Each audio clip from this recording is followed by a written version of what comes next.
Good afternoon, good evening, everybody. We've got an amazing group here and prize guest, Alec Hogg of BizNews, Santon with us. And you all know Jerm. I mean, he's famous on Cabanac.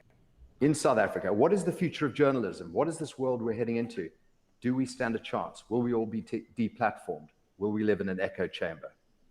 Over to you guys. Jerm, take it on. Thanks, Rob. Okay, well, that's a great intro.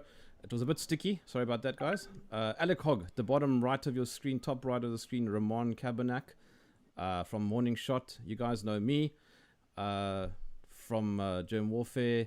And we're just going to be chatting a little bit about what Rob calls renegade journalism.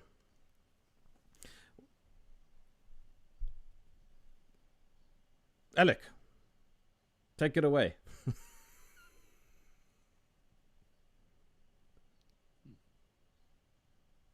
Is there no sound coming through? Ramon, can you hear? I can hear you. A slight delay on my side, but all good. But I think, the only journalist here, with absolute respect, is Alec Hogg. I don't call myself a journalist. Jerm, you supposedly a cartoonist. I am a cartoonist. But we dabble. We dabble in journalism. But the professional journalist is Alec Hogg, of course. Alec, chat to us. Can you? I have a feeling Alec can't hear us for some reason.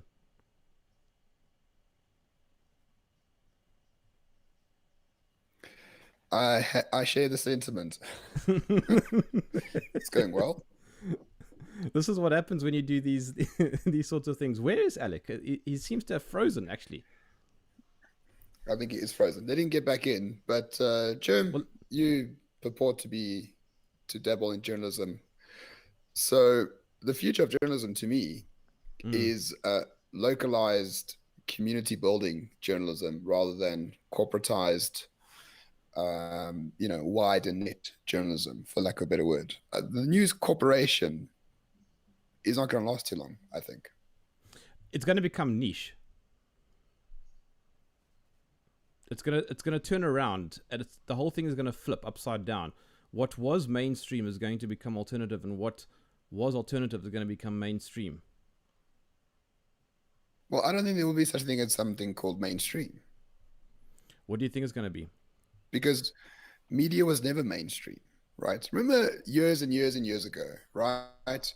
We used to have claim like, journalists, it's fine to have a bias, just admit it, or just try be objective. And then when you actually think about it, for the most part, when was journalism ever subjective?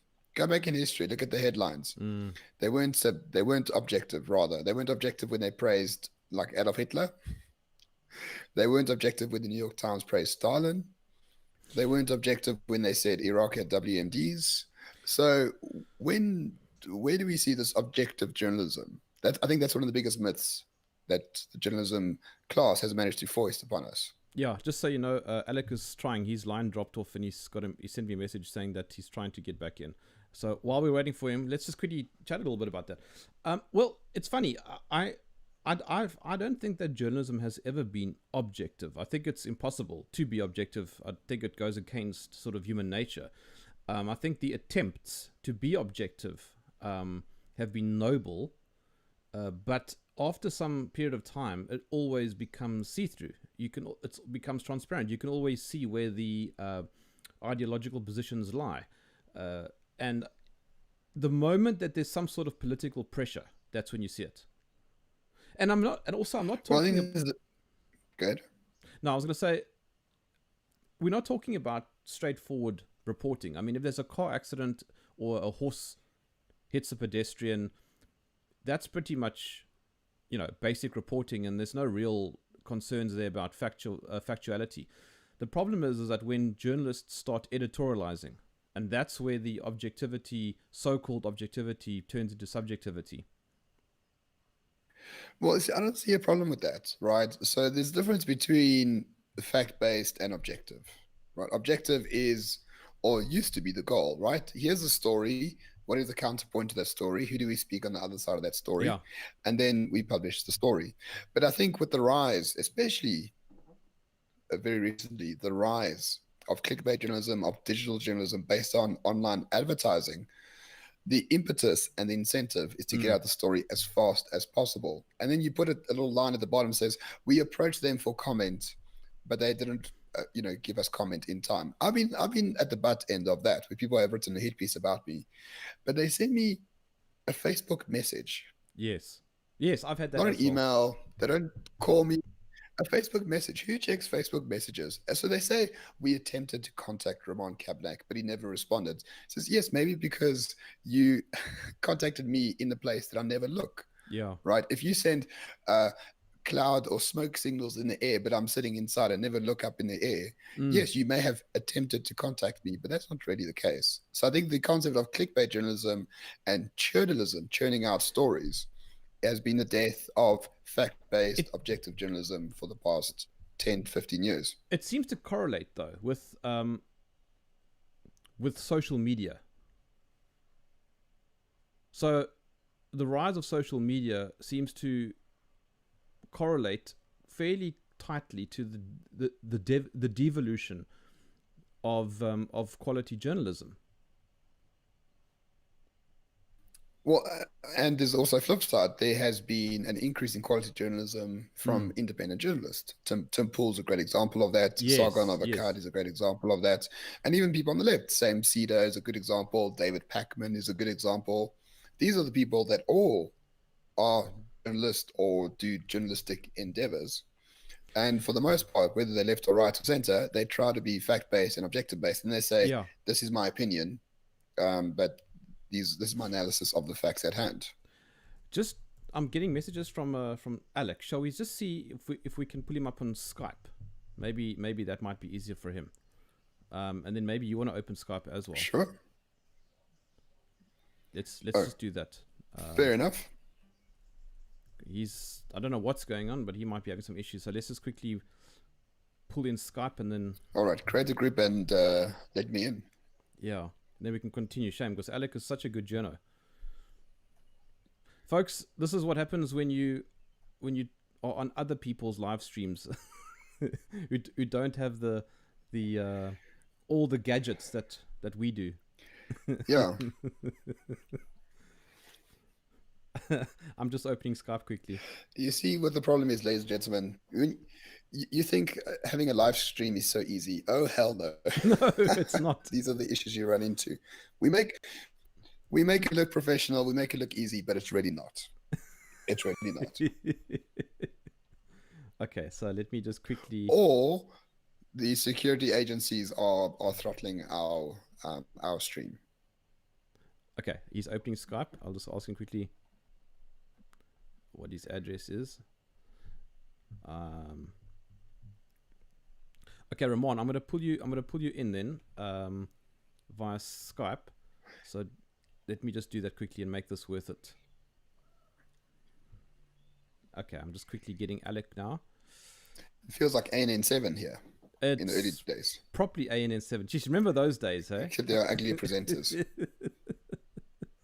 Okay, I'm calling you, Ramon. So I'm gonna drop you off this one.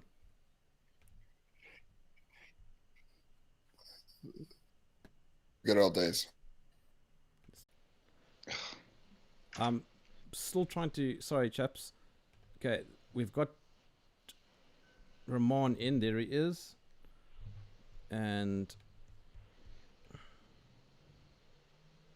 yeah, everything is just not doing very well now.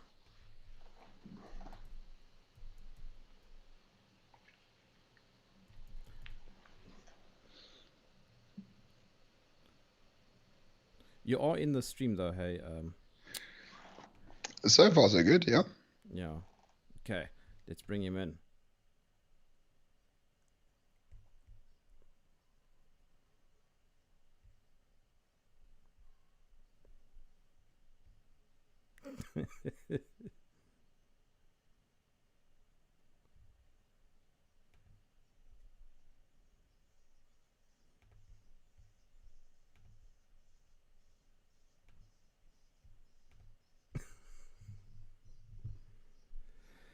Oh my goodness me. Now Alec is not on Skype.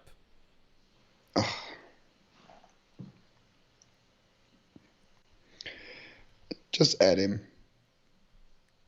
I'm trying to, but he's not answering on Skype. Goodness gracious. Let's see if we can get it to work now.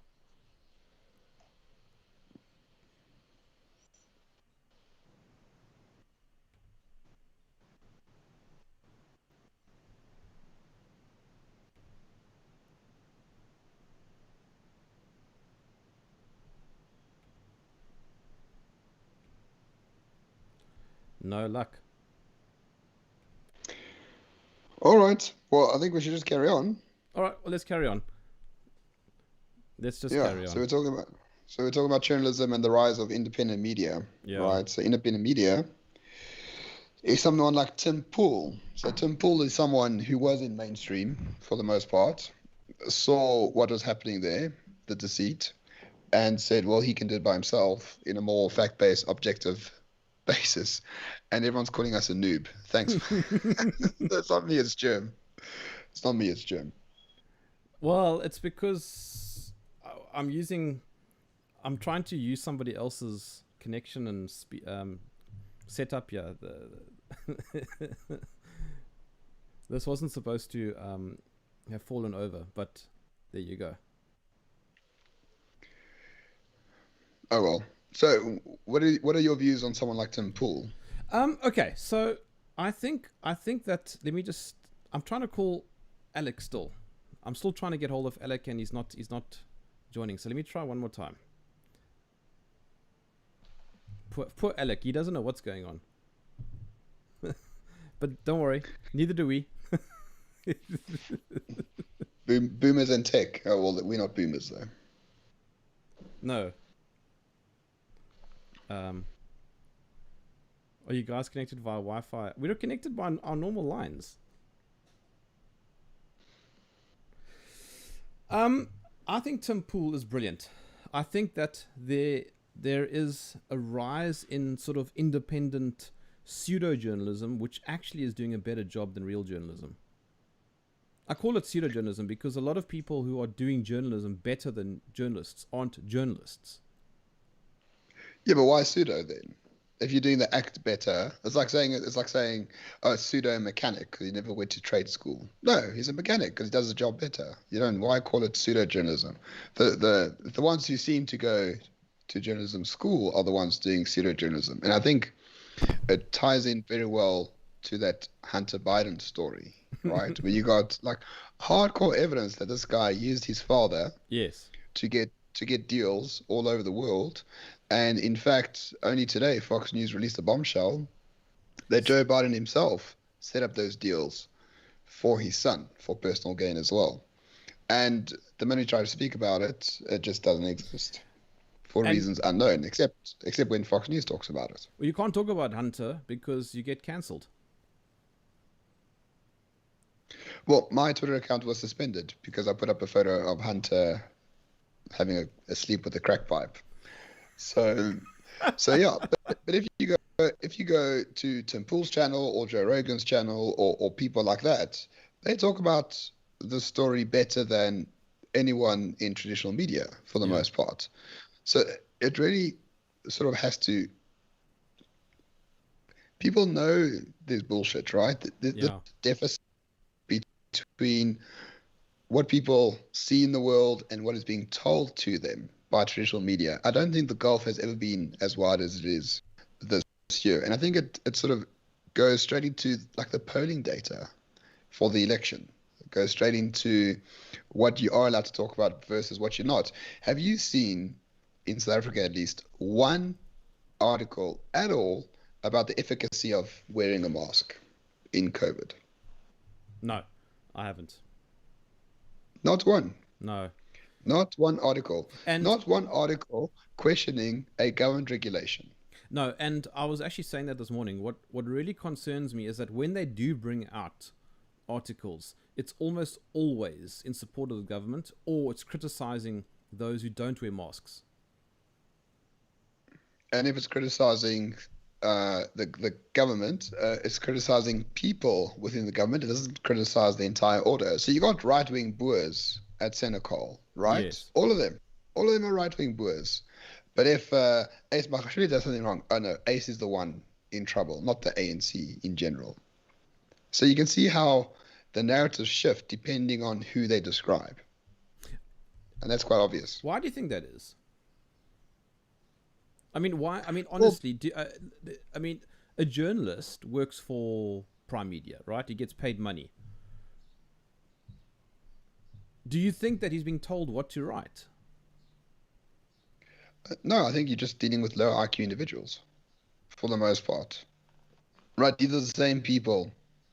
These are the people that don't think about much. Mm. They are talking.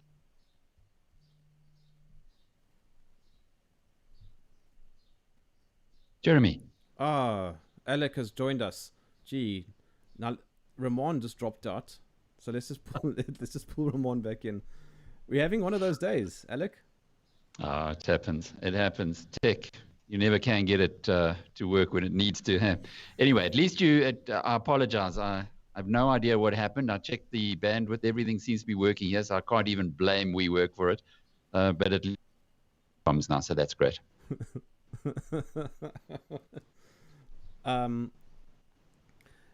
It's very strange what's going on. I'm back. Yes, and Alec is with us. Alex, welcome. I mean, it's not Alex, Alec. One. Apologies. Not your fault. We blame the Secret Service. No doubt they don't want us to talk about this very important subject, Alec.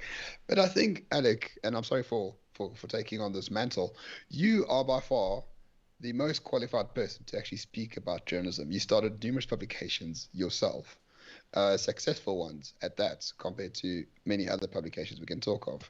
So as a journalist yourself, you've done the hard work.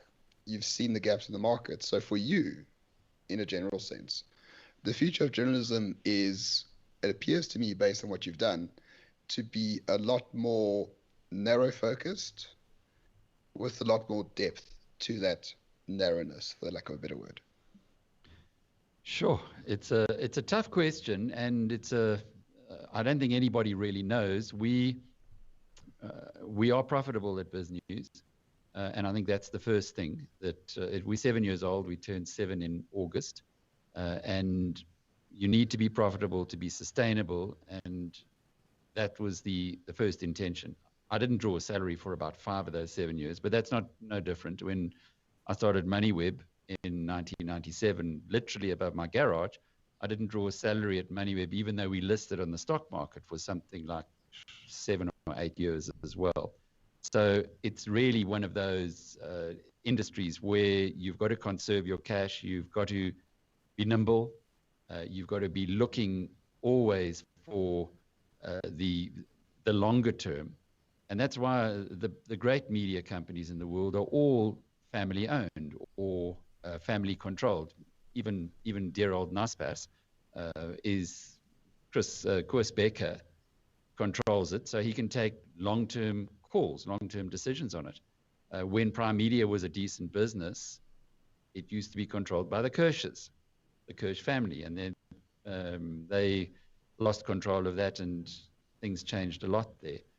Rupert Murdoch internationally. So that's really what happened with me with MoneyWeb. Was at a point in time I got divorced and I no longer had 52% of the equity. So it then became a company that was very difficult to take long-term, the kind of long-term decisions that you need to, I think, in this business. And nobody knows just now, but what I am pretty convinced about is that we're going back to probably what happened around about the 1920s, early 1930s in the United States, where yellow journalism was completely dominating, and we have this fake news, we have this one-sided approach, but that spills out of the system, it washes out of the system, and people eventually get to understand how to decide who has credibility, who has authenticity, who is actually striving for balance.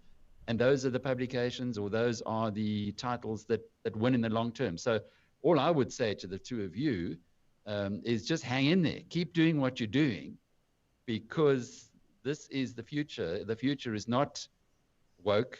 It's not one-sided useful idiots who are mouthpieces for those who would use them and abuse them. And unfortunately, too many people in the media industry don't even know they're being used and abused.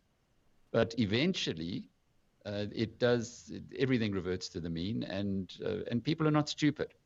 People can get misled, but eventually they will reward those with authenticity. That's kind of my view on the world. But you need a long-term view. You need to be, and that's why I own most of this business, and I will continue to own most of this business, because you got to take those decisions, which in the short term might cost you money, but in the long term will continue building your brand.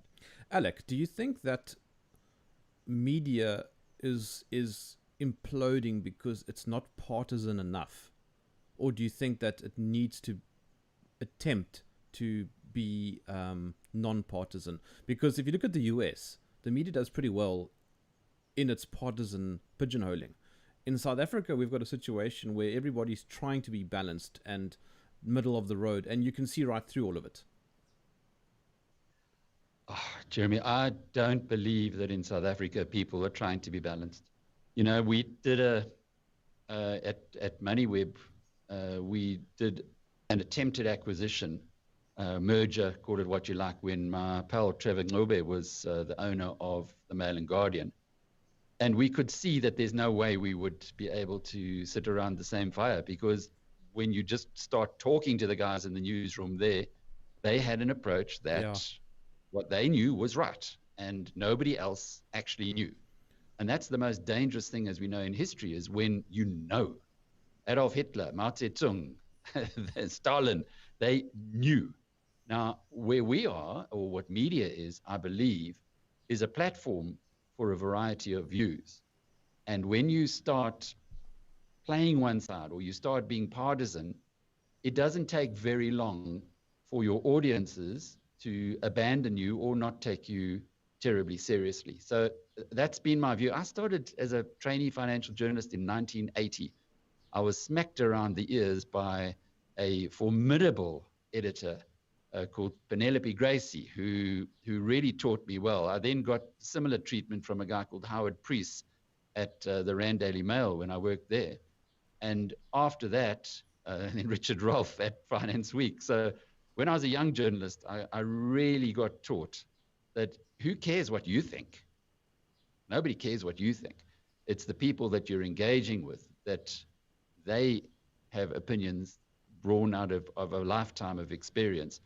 And if you can draw those out, and if you can share those, and if you can call out those who are expressing, or those useful idiots, as unfortunately there are just so many of them, who are just regurgitating what they're told to regurgitate. It doesn't mean that they're corrupt. It just means that they're thick and that they don't have a mind of their own or any courage of their own.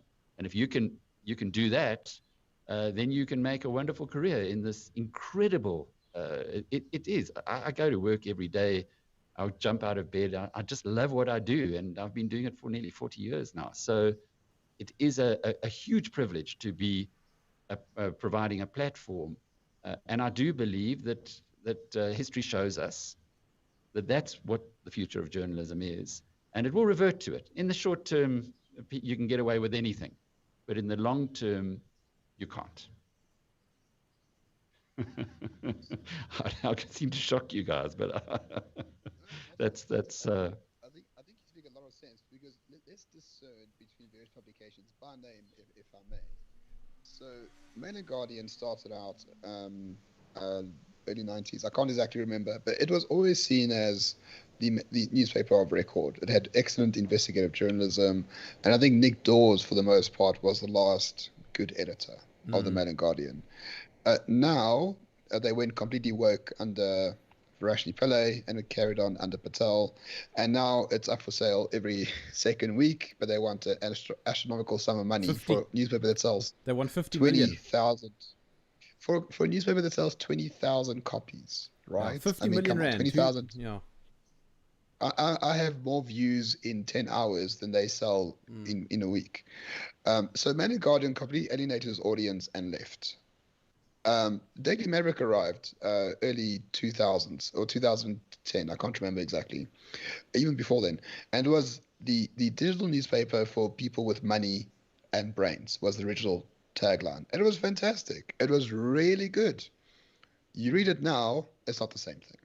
It's not the same thing. There seems to be short-term interests to talk about climate change and what the British are doing in Kenya. Like, who cares? Like, no one, for the most part. Then they launched Scorpio, and Scorpio is saving them for the most part. But then you have someone like Biz News, Politics Web, Daily Friend, let's say Morning Shot, Jerm's channel is not really news, but you understand what I'm saying, where you have these profitable small upstarts, for lack of a better word, that are doing just quite swimmingly in an era where so-called journalism is under crisis. I think that's misunderstanding the point. I think traditional journalism is in crisis because people have taken short-term, created short-term choices for themselves while negating the long-term. And what you say is very important. You didn't make any money for 5 years. So you really need to be incredibly brave, strategic, or both to take that sort of risk. But people don't want to take the risk up front. Also, it seems to me. I like a lot of what you said, and I agree with you completely, but I think you underestimate the power of meritocracy in the new world.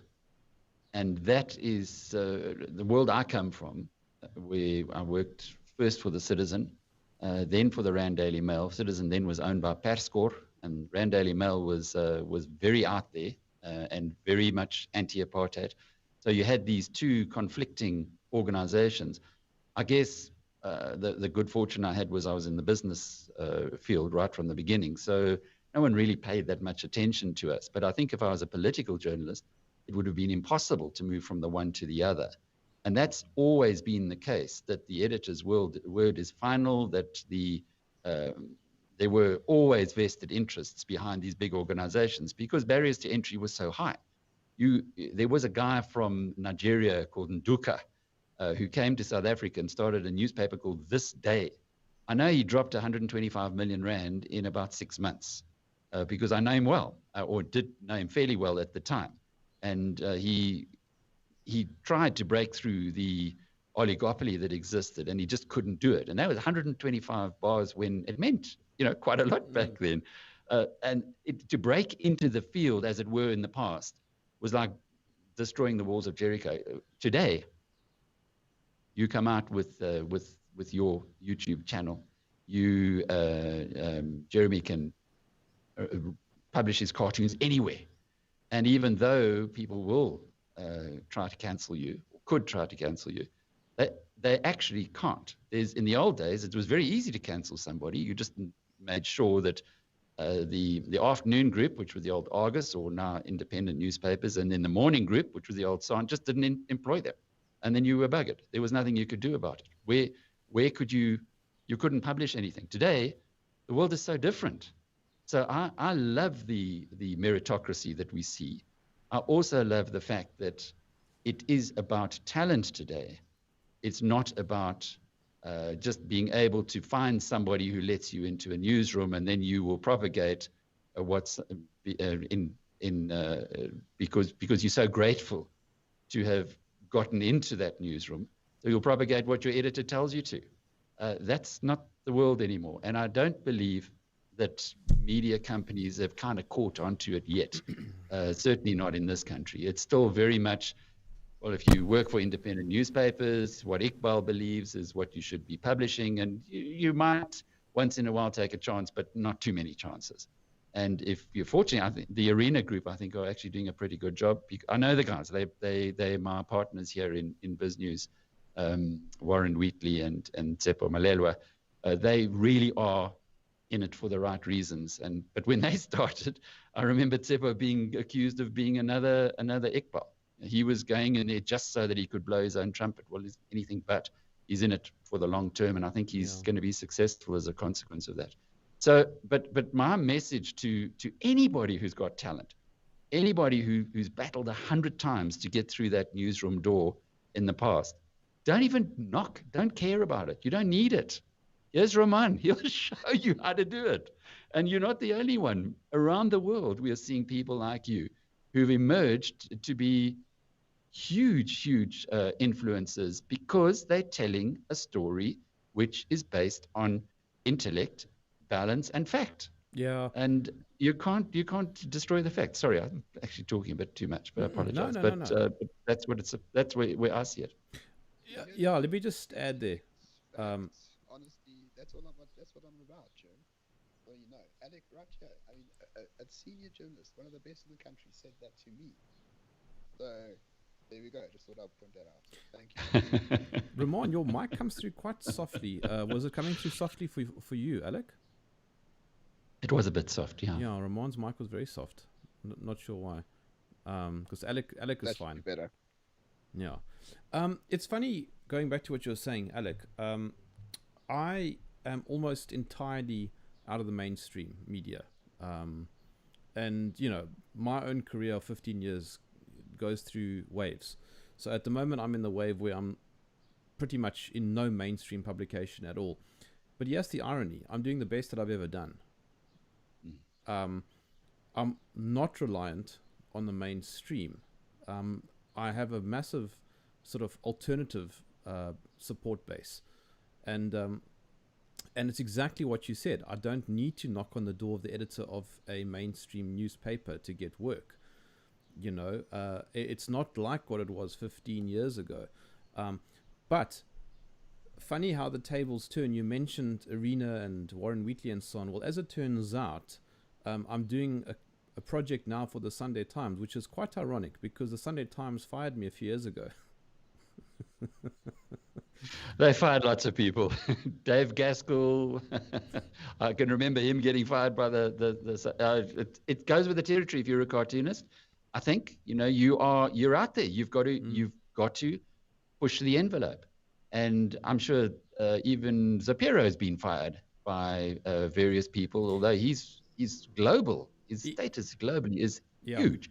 But that's what it is. So if you've been fired, I suppose in your line of work, it's a badge of honor. Or deplatformed. And I don't know about that. I know this deplatform stuff is very scary to me. That's really scary. When you've got these organized, Google and Facebook, who take, as it is in this country, 70% of the online advertising cake, and then they decide to deplatform various people. I mean, that's horrific. So and somebody should go to the Competition Commission. What you said right there is precisely the project that I'm working on for the Sunday Times. It's about Google and Facebook taking all the advertising revenue.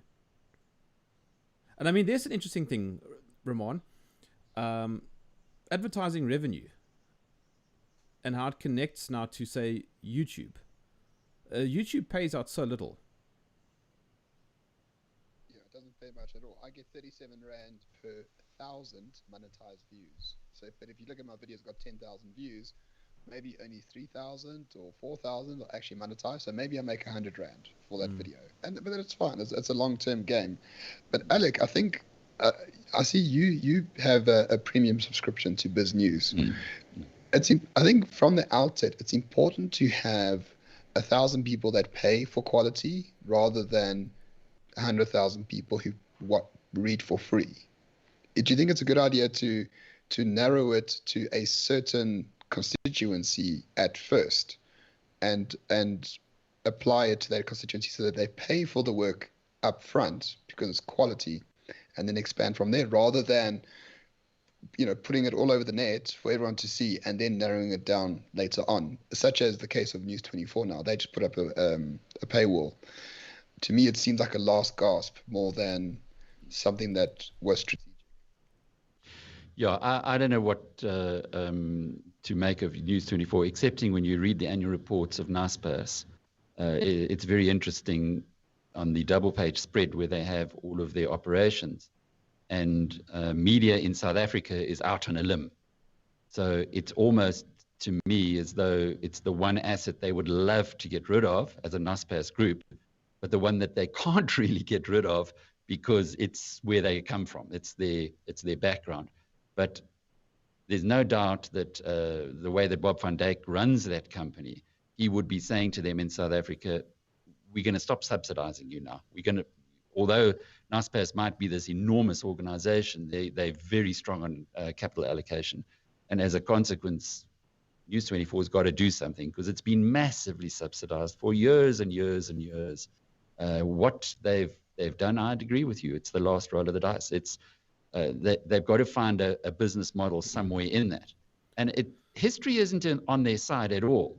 Naspers was very, very embedded in the National Party. In fact, it was like the old SABC. There was I can't say no self-respecting journalist, because people do find ways of even those who work for Gupta media or for independent media, they did find ways of being balanced and serving the constituency that they saw, being the public.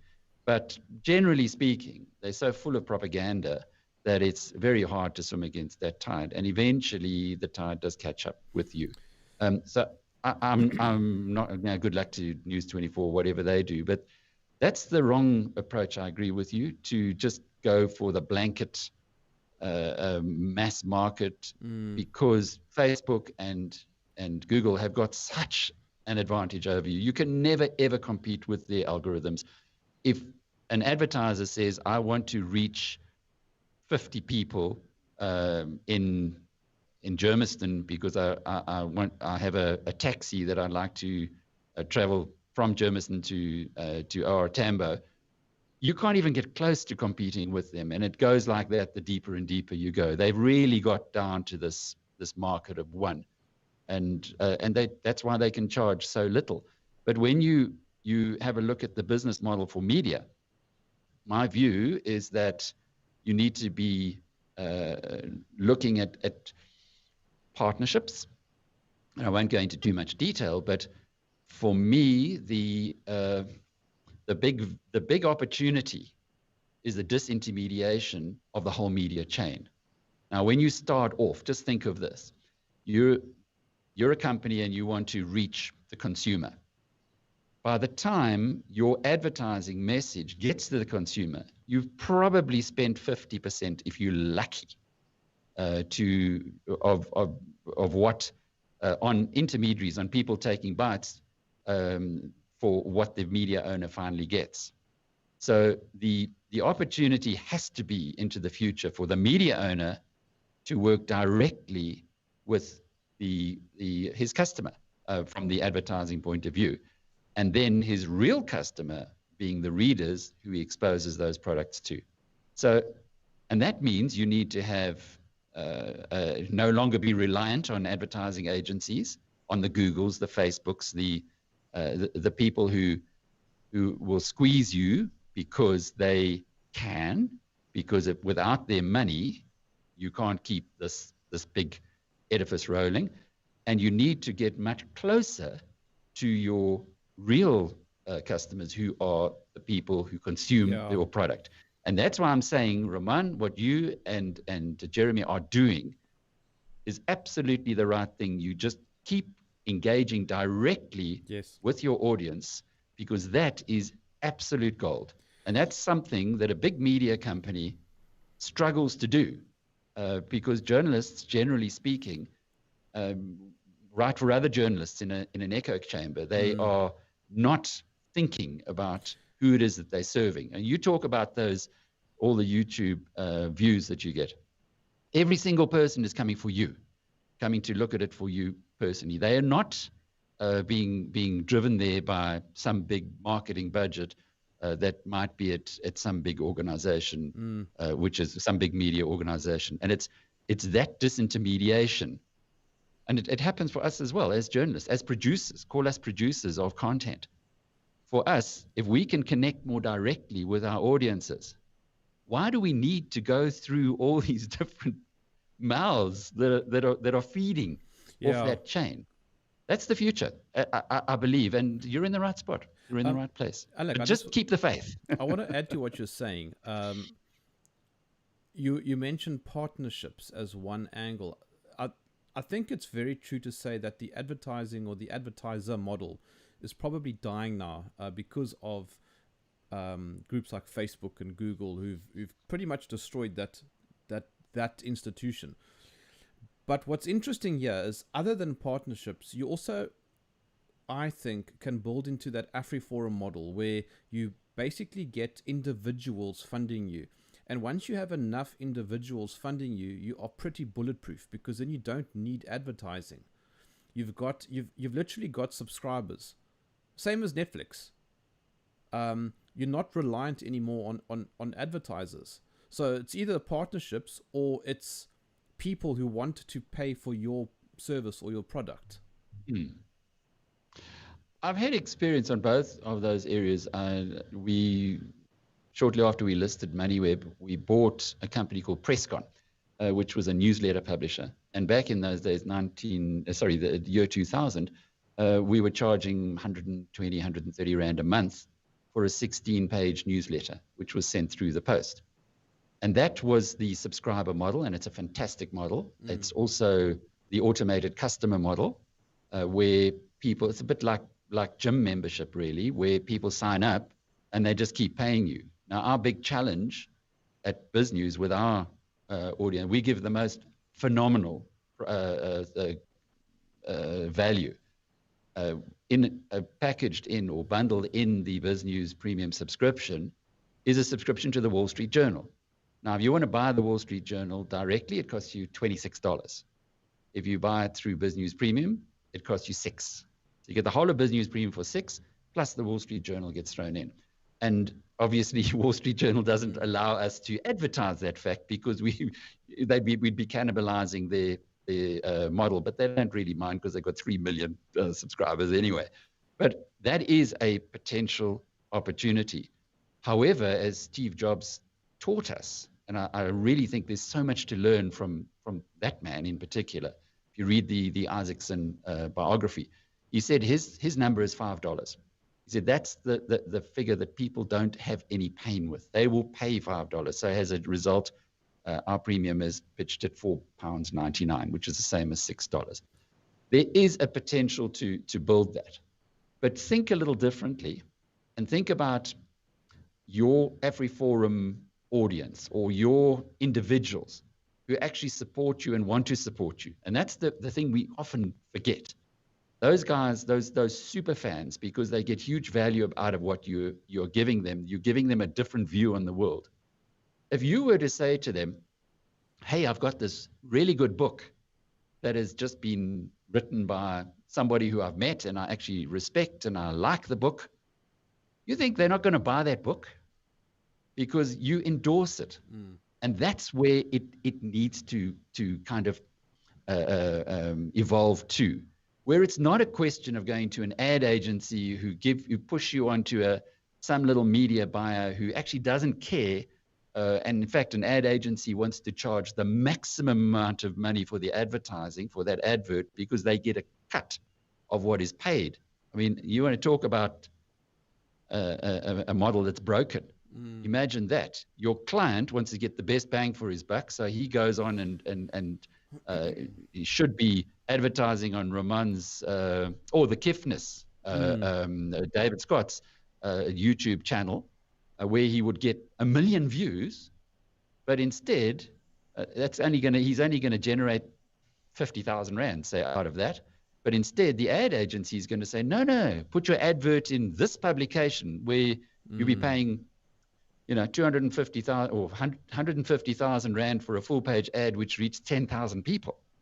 So you talk about a broken model. Now, how that changes is when you get organizations that actually need to allocate capital efficiently. And that would be not the big businesses who've got these layers upon layers of bureaucracy, but it's the smart business people. It's the people who, in our case, it's almost like the second liners. BrightRock, who are a challenger in the insurance industry. They have been a supporter of ours since we started it, because they get great value for money. Sable, who are in the business of helping people to relocate. They've been with us forever. And that's actually have the luxury of being able to waste money in advertising that doesn't work for them. They need to be able to see the return on investment, and the owners of the company are closely involved with that. Yeah. When the owners of the company, i.e. shareholders, are just giving it to managers who might be going on trips with ad agencies, the incentive for them to squeeze every last cent out of the advertising isn't there. So my suggestion, and what we've done, is we've gone and looked at partners that we like. We've looked at people who we think are doing a great job. We can endorse that product. You do your due diligence, and you know you're giving a service to your community by showing, by highlighting. I'll just give you one example. We have a partnership with Valencia Institute. It's an incredible alternative to the schooling system in South Africa. Rob Paddock started a company called GetSmarter.com with his brother. They immediately went top of the range. They did have relationships with the top universities in the world. So in South Africa, you could do an Oxford degree. They then sold that to a company called 2U, which is listed on the NASDAQ exchange, the biggest online education company. They bought it for 1.8 billion rand. So these guys are, they've made their bucks. What is he doing now? He says he thinks that the education system, the high school education system in South Africa needs, he doesn't say it's broken, but I think we pretty much know that. So it needs a great upscaling.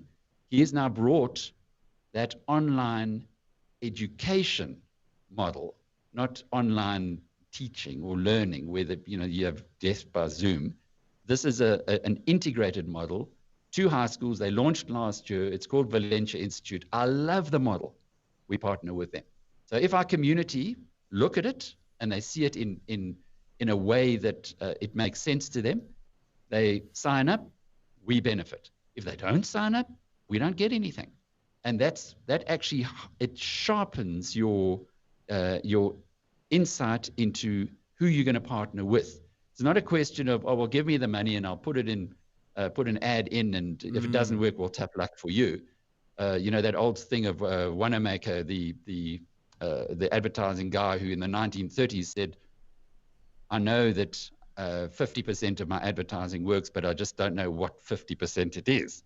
So that, in other words, spend the $100 and just hope for the best. Well, the new world doesn't work like that anymore. And that's what I'm saying about these partnerships. Yeah. Joe Rogan actually does what you've just said. He has approximately three advertisers / partners per show that he does that get worked in very cleverly. So he might have an object, a product, literally sitting on his desk. Now, a lot of people might not notice it, but because he gets 30 million views a month or something crazy, he's going to get a lot of people noticing whatever it might be sitting on his desk in front of his microphone, for example. Or he might throw in something mid-conversation somewhere, exactly like you've just said. So what you're saying absolutely resonates. It's because he can associate his brand with that product. He's not selling to the highest bidder. And that's where these guys just don't get it. We say no a hell of a lot more than we say yes. We get approached often by people that we won't do business with. We don't want to do business with because they're not providing the best possible return to our community. I love Easy Equities. I think Easy Equities is just the most incredible product in South Africa for anybody who wants to buy shares. You can buy 100 rands worth of Amazon.com, not $60,000 or 60,000 rand to buy one single share, for instance. They are world beaters, these guys. They're way ahead of the pack. We love doing business with them because their margins are tiny, tiny, tiny. So as a consequence of that, our community get a fantastic deal when they do they buy their shares through Easy Equities. And it's that kind of a thing. Those are the partners that you can relate to in your own life. And I'm pretty sure that Joe Rogan does that too. Yes. He can pick and choose who he wants to be partners with. He will go with the guys that resonate with him, that he says, I will use this product myself. I do use the product myself. Or if I can't, if it's not suitable for me, I've checked them well enough, I've known them for long enough, I do think that you can, I believe that they have the credibility. We have that. I've got a relationship with a guy called Kevin Shames. I've known him for 30 years. He's got a 12J company where they install solar panels. So once a year, they go to people, they say, okay, you can use your tax base by investing through this 12J scheme that the government has. We invest in solar panels. We take people off the grid. And I've known Kevin for so long that I know that he's a really, really smart guy. And what he's doing is coming from two places. It's coming from a place of sustainability, but also a place of actually providing service. So I'm happy. I'll endorse their product anytime. In fact, they're sending a crew around on Saturday. I don't charge them for that. They're my partners. I'm very, very happy with my installation at home, which I paid full price for, normal price for. Yeah. Because if you get things given to you for free, and then you start telling people how wonderful they are, well, where's your authenticity? I'm taking notes. Yeah, I think that's a trap people can fall into. But Alec, I mean, a fundamental trade-off I see with what you are doing, maybe it's not a trade-off at all, that's why I'm asking this question. So you have a premium subscription service, you have these partners that you work with. When, if ever, do you know if the tail is wagging the dog? How do you know that when you must be honest with what you've been doing, with your goal, but it may conflict with the income that you're making? So I mean, I'm not at that stage at all, please. I'm not asking this for myself, but for those out there,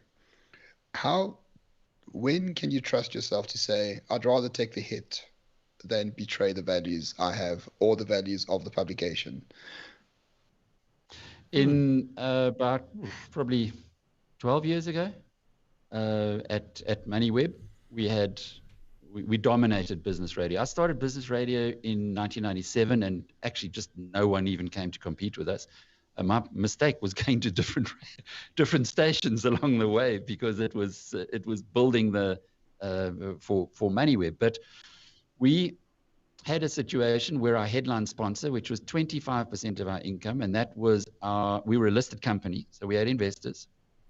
Our headline sponsor demanded certain things, which would have conflicted us with our audience, and I had to in that point in time say no, we won't take it, and we didn't. And it's a big organization who today I'd be happy to do business with. They came with a certain angle at that time. They felt that they could impose themselves because they were spending so much money with us.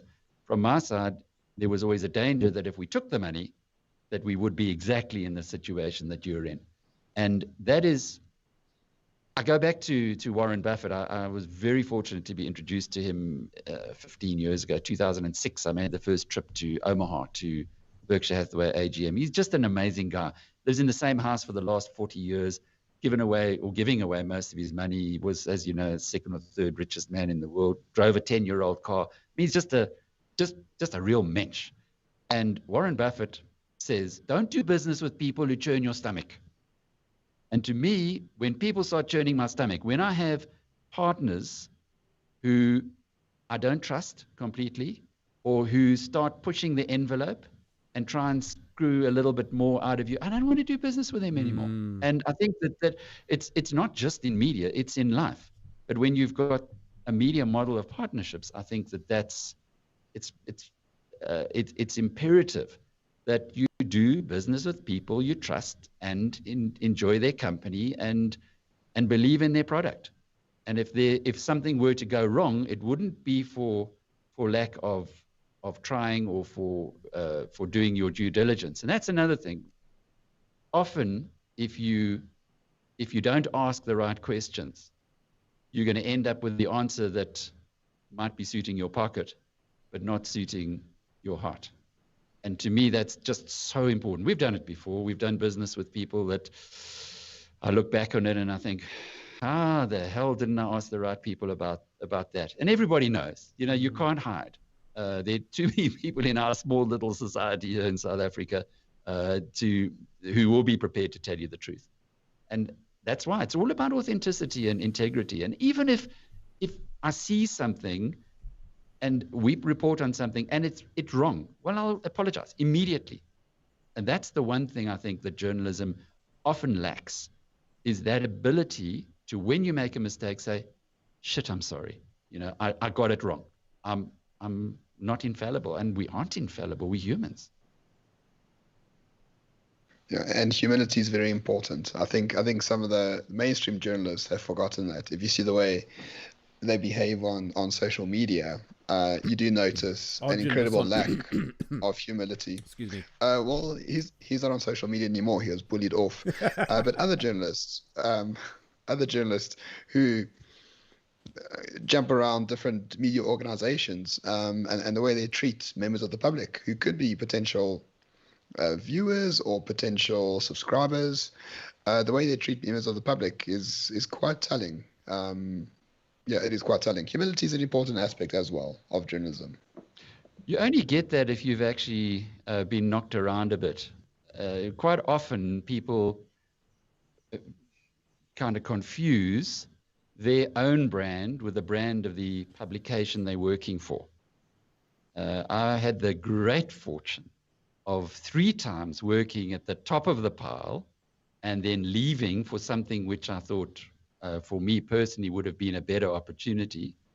And you realize very quickly that when you are in, well, certainly those days, in big branded media companies, it's not you that they are sucking up to. You just happen to be the vehicle for the organization that you work for. I went from the Sunday Times as a 26-year-old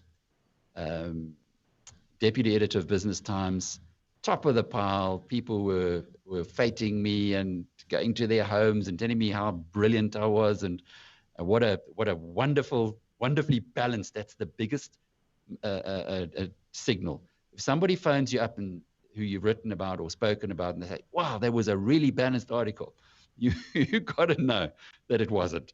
And when I left Sunday Times, Business Times, and at the time it really was just so dominant, to a monthly magazine to be the editor of called Management Magazine, those same people for whom I was their long lost son that they never had wouldn't take my calls. Their secretaries wouldn't take my calls.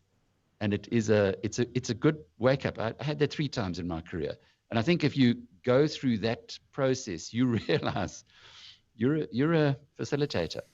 You're not the reason they're there. They are facilitating through you, particularly. So your point about journalists starting to believe their own bullshit is, and as a result getting very egotistical about it, is very, very true. You know, if the Minister of Finance, you're sitting in a press conference and he points somebody out and he says, "Oh, so good to see you. I'm so pleased that you're here. People can learn from you." You got to know that he's one of the people that thinks that you are balanced. Gents, we need to come in for a landing. I'm happy to do so. But Alec, if I may, just one last question from my side. You actually mentioned that the stream was about the future of journalism. Before you arrived, I said it's going to be a lot more localized, a lot more focused, but with a lot more depth. Is that what you see as well, taking into all the elements we have spoken about this past 40 minutes or so? I think it's going to be a lot more authentic. It's a lot more based on trust. It's going to be a lot more genuine. People have never been better informed than they are today. You can find out, you can double check anything that anybody says. So if you're a journalist taking a chance, and I say that to my colleagues all the time, don't guess. I don't mind if you get it wrong, and if we get it wrong, and we do often, that's fine. We can apologize and say, well, we screwed up. But the old days of guessing and not being called to account are way over. When we started MoneyWeb in '97, it was one of the first things we did, was we opened up an ability for people to comment underneath the stories. And to me, that is absolutely critical. that people can, that your work can be subjected to the scrutiny of the court of public opinion. And if you are guessing or you're writing a lot of garbage, you will quickly be brought into line. And it used to happen. We would often hire people from mainstream media, if you call it that, from newspapers and so on, where there is none of those kind of disciplines. So I believe that journalists are going to become much more professional. They're going to be held to account a whole lot more. Sure, there's going to be little echo chambers where people who are perhaps a little ignorant and not seekers after knowledge are going to want to have their views reinforced. But generally speaking, man is getting smarter. And as a lot of people wouldn't agree with that, but we really are getting cleverer. We have the tools that make us cleverer as well. And if I can trust that the person that I'm engaging with hasn't got an agenda, the person I'm engaging with is telling the truth as they perceive it at the moment, and they back it up. Doesn't mean I have to believe them, but at least I won't fall in. For instance, I did an interview with Chris Hart, which we published this week. And if you look at what happened with him, it was a Bell Pottinger hit. That's what it was. But Standard Bank, but Bell Pottinger targeted him, and they flew at him, and very quickly, Standard Bank, who employed him, blinked or rolled over. But think of Mark Lamberti. There's an interesting story. Mark Lamberti says to a lady who works for him, I would like nothing more than to have a person of color as a CFO in this business, but you need 3 or 4 years more experience. He was lynched for that. He lost his job. Here's a guy who was one of the most caring and liberal CEOs, truly, who did a heck of a lot in a personal and in a corporate capacity for less underprivileged or less advantaged people. And they did the number on him. And that was the end of. Now, you ask anyone in the street about Mark Lamberti, and you will get probably a very negative response. Same with Chris Hart. Those kind of things, eventually, when you have enough of them, and it's unfortunate for the personalities concerned, but eventually the public kind of wakes up and says, okay, I get it. The Bell Pottingers, which was good for South Africa that we've now known that we've exposed them, they cannot continue to well, it's a temporary thing. They get paid a lot of money to do a bad job on people, and now the consequences are coming through. So I'm very, very positive and hopeful about journalism, because the doors are wide open to anybody who wants to be a journalist. Not like in the past where I would have 70, 80 applicants for every job. And how do you know who to appoint? Now we have the vehicles that we can put them through. So it's all about authenticity and trust, and just striving to be humble. Roman, I love what you said about that, because none of us can be right all of the time. And when we're wrong, just admit it, promptly admit it. And people love that. So I hope I'm not too far out there, but it'd be great to come back in a couple of years' time and watch watch this webinar again, and maybe see how the world has changed. But lovely chatting with you guys. Yeah. And sorry for dominating the conversation. I hogged it a little bit. You didn't. There all right. we go. Rob asked me to close off. So Ramon, thank you so much. Alec, thank you so much. And everybody who watched, hope you enjoyed it. Sorry about all the gremlins. It's just, it's just one of those things. But at least we had a powerful second half. I can tell you that much. Gee, man, my cogs are turning something chronic. But until next time. Goodbye, everyone. Cheers. Thank you.